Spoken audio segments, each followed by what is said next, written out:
Happy Wednesday, everyone. We are at episode 102. Can you believe that? That is completely insane.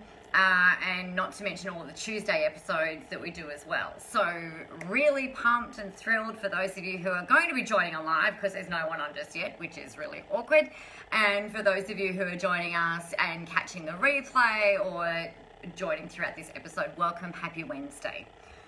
What I wanted to talk with you a little bit about today is about how to shift from really being invisible online to being visible, but in the way that you want to be. Hey, Kelly.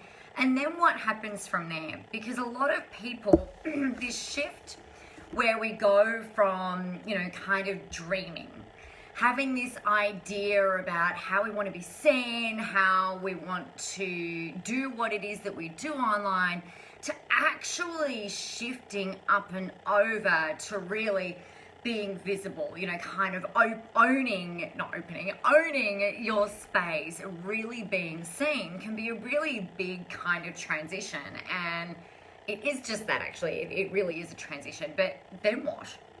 You start being seen out there online, you start getting more stuff out there, you start building a tribe, but then what happens? And this is a lot of stuff that I've been working on over the last few weeks, particularly with, what kind of comes next from that? So I thought I would let you in on a bit of my thinking with, number one, how we shift from being invisible and having this dream of how we want our businesses to look, how we want our profiles to look, and then how we shift over from really like stepping into that rock star kind of status in your industry and then moving to becoming actually iconic, which is really exciting. Good morning, Kelly. Good morning, Tamara. Hey, Kate. Nice to see you guys. Beautiful. I can't see, there's some other people on, but I can't see your names. So good morning and welcome. All right. So first things first, there's a little bit of below the line thinking that tends to happen. So below the line is somewhat unresourceful, right? This is where you are going to be sitting almost in, I'm trying to find a bit of an image to demonstrate for you, where we kind of sit in this space where we have these dreams about how we want our profile to look, how we want our businesses to look, how we want our visibility to look, and ultimately what it is that we really want to be doing, how it is that we really want to shift. So under that line is really, it's all ideas, right? It's almost like romantic notions around what entrepreneurialism looks like. It's kind of, it's a little bit like we've got these fantasies about what an ideal business, what might look like. This is where people tend to market to you. This is where they'll try and sell you on the laptop lifestyle. Just work 3 hours a day and make $1 million a year, all that kind of claptrap. So it's really kind of below the line type of thinking. And at that point, I want you to imagine, here's a paper. Looking for a blank piece of paper. So I want you to imagine or draw on your piece of paper a quadrant. Now, I'm actually going to mirror this because it's going to make yours and my life easier. Okay, there we go. God, I hate the layout on the camera, but anywho. So we've got our quadrant, right? And what we're going to do, I want you to imagine or actually see that down over here, we've got the dreamer quadrant. Okay, so we are below the line over here. So we're kind of dreaming. We've got these ideas about what things might look like. We're really focused on trying to keep everybody in our worlds happy. This usually kind of plays in the first maybe 12 months of business where we're really going into this, in my opinion, and I see it all the time. It's like rose-colored glasses. Yeah, so this is a little bit like, for those of you who have watched Bohemian Rhapsody, right? This is where Freddie Mercury was kind of like standing in the crowd, looking at that stage in that first pub, watching that band play, and you can kind of see him kind of like wistfully looking, going, wow, you know what, that could be me out there. That could be me out there. So something needs to shift, right? Something needs to shift and propel you to actually getting up and over the line, right?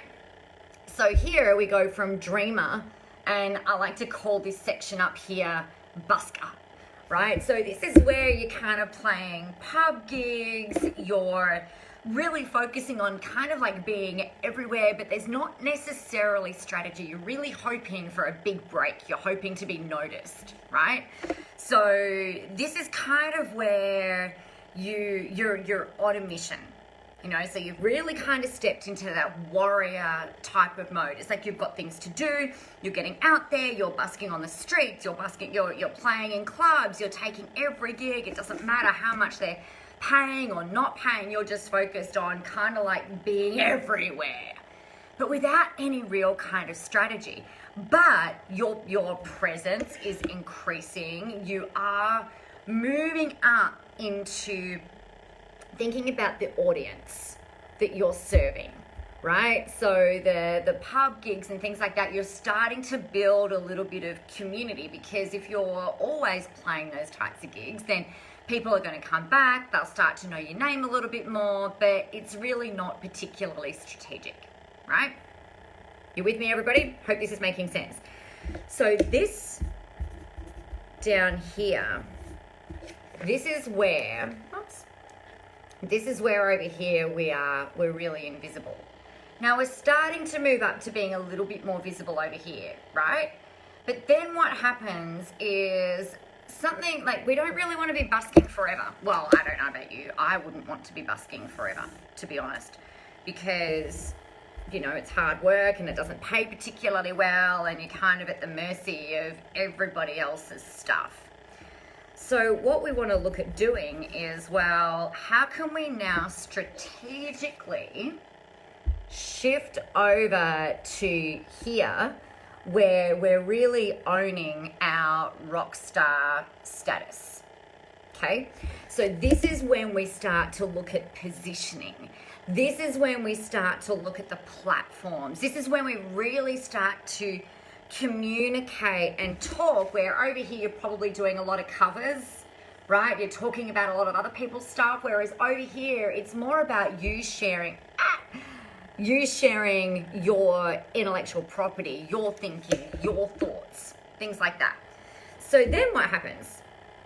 Oh, we start doing that. This is where, like in the Bohemian Rhapsody storyline, if we think about it, this is where these guys have gone, right, well, Freddie Mercury took a massive risk where he sold the van, they wanted to cut a demo, and they got signed to, I can't remember if it was EMI or someone. Like they really started to own the stuff here. But then again, like it took a lot of, it still took a lot of effort, right? They were still building their positioning. So then, what I reckon we all want is where we go from having to push so freaking hard to really becoming more of an icon. So this is where you become legendary. This is where you leave legacy. This is where you have influence, right? You know, that buzzword that's all over there, all out there at the moment, you know, influence, influence, influence.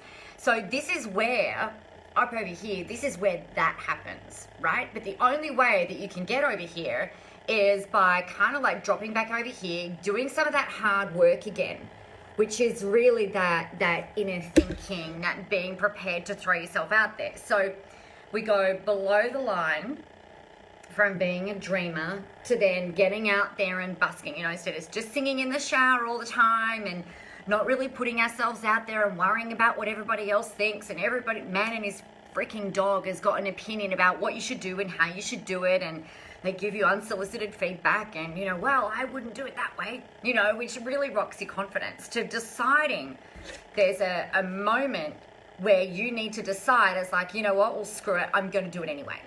And you just decide to get out there and do all of the things. That is where a lot of people stop. But to me, it's not really sustainable.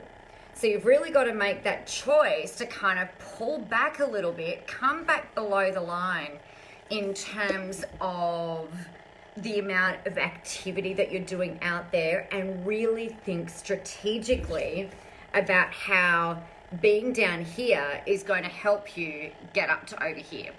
Is this making sense, everyone? So it's not until like we've got like, it's almost like the stages of visibility, right? So you're completely invisible, and then you can be a little bit visible, and then you're like, oops, super visible, and then you're just like, everything that you do is just working. When you get up to that icon status, that's really where, like I said, that's really where the legacy comes in. This is where tribe kicks in. This is where you needing to step into in your community that you've been building, right? So one of the things I love about this Queen movie, about the Bohemian Rhapsody movie, is about how Freddie talked about like we're weirdos singing to the weirdos so that everybody feels like they matter. Words to that effect. You know, I'm singing to that weirdo right in the back corner, and I'm singing to this weirdo right here. So this here is where you really are, you've got to decide what you're taking a stand for here, right? You've got to work out what it is that you want to do, developing your own voice rather than trying to do covers and sound like everybody else who's out there, right? This is where you're really fighting. This is where you're really owning, and then this is where you're executing. But then what happens? You know, to me, one of the things is, it's like, right, well, you can reach that status, and that's awesome, and it's all about community, it's all about tribe, and you're doing world tours, and, you know, you've really got people, it's like you've created a movement, yeah, where the people are almost doing the propelling of the growth and of the energy. They're doing that for you. So you can't kind of stop there, though. And then what happens to me is like, well, if you're really stepping into that phase, it's almost like we need to come back around again, all the way back over here to the start, to work out. I'm going to do this way because that's a lot easier. Ha! Here have I been trying to battle putting it on the other side for forever. Okay, so we're going to sit over here again. It's like, what is it that we really want? What do we want to build? Now that we've got this big, massive tribe, what's next? And that busker status isn't necessarily busking, but it's still going to follow that similar kind of pathway, because you've got to be able to come back full circle to then determine, well, what the heck is it that I really want? You know, I built this movement. How do I now want to be? How am I going to lead? What kind of culture am I going to create? Do I want to build, you know, if we're thinking about it in business, do I want to build more team? Do I need to shrink in order to expand? You know, there's a whole lot of different things that we need to think about once you've really become visible out there.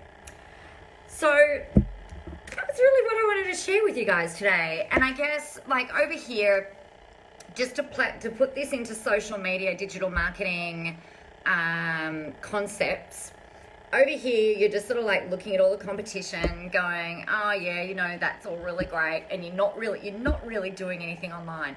You might be posting every now and again, you might be doing a blog every now and again, but you're not doing much of anything, right? You've got all these great ideas, you're dreaming, you're wishing, you're hoping, all of that stuff, right? And then we get up into, right, well, I'm just going to do it. You get brave and you take that leap and you lift up over the line. Over here is where you're on Facebook, you're on Instagram, you're on LinkedIn, you're on Twitter, you're on Snapchat, you're on Musical.ly, you're on Vera, you're on that Google Chrome thing. You're podcasting, you're doing interviews everywhere, you're going to every event that you can possibly get to, you're going to networking. Like, it's fucking exhausting, right?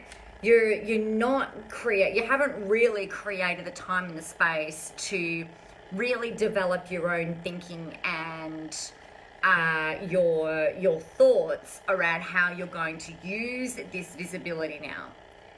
So then over here, this is where you start really thinking strategically about positioning your platforms, how you're using your energy, how you're able to communicate very, very clearly your ideas and what you really stand for and how you can help people. So over here, you might do less posting on the multiple platforms, but the platforms that you choose are strategic. right? Over here, you've worked out who your audience is, and then over here, you're really bringing them together. And then when you're coming up over here, this is where you start to become, if we think about digital marketing, social media, positioning online, this is where you start to get asked to come in and speak at different events. It's where you get approached for interviews for podcasts. It's where people want to interview you for the newspaper or media and stuff like that. So this is where it all kind of pays off. But you're still being strategic about it, but this is where you've really got to sometimes like pare back in order to propel back up here. So that's how it applies into your marketing. That's us for today. That's my little sermon. I trust that this has been helpful for you. If you have any questions about it, make sure you let me know. Thank you, Shirley. Thanks. Hey, Joe. Kelly, thanks for letting me know that makes sense. Mirroring your phone when you're live or just before you go live, there's a little magic wand that you'll see in the corner. And when you click on that, there's a little spanner and a hammer kind of crossed over together. When you click that, it comes up with a little sub menu that allows you to mirror it. And there's another one that allows you to turn yourself upside down, I think. So that's how you mirror. I only just learned that a couple of weeks ago because friend of mine was on my live, which is really kind of cool. You're welcome, Kate. All right, so any questions about any of this, let me know. I'm super happy to answer them for you. This is the kind of stuff that we go through in Visible Live next year. This is what the kind of stuff that I go through in the book as well. So if you've got any questions, ask me, and otherwise, have a really great day. Get out there and help some people. Go out there, get visible, and I will talk to you guys tomorrow. Take care.